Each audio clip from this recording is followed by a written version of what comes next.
lighting the third Advent candle of joy. You know what time it is. It is already the moment to release our weariness.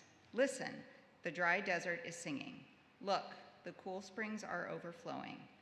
The hour is already here, even as we are waiting. Soon, yes, very soon, our joy will know no end. We will join the heavens in praising God.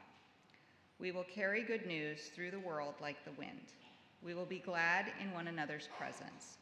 All creation radiates with God's joy, and so we light a candle of joy.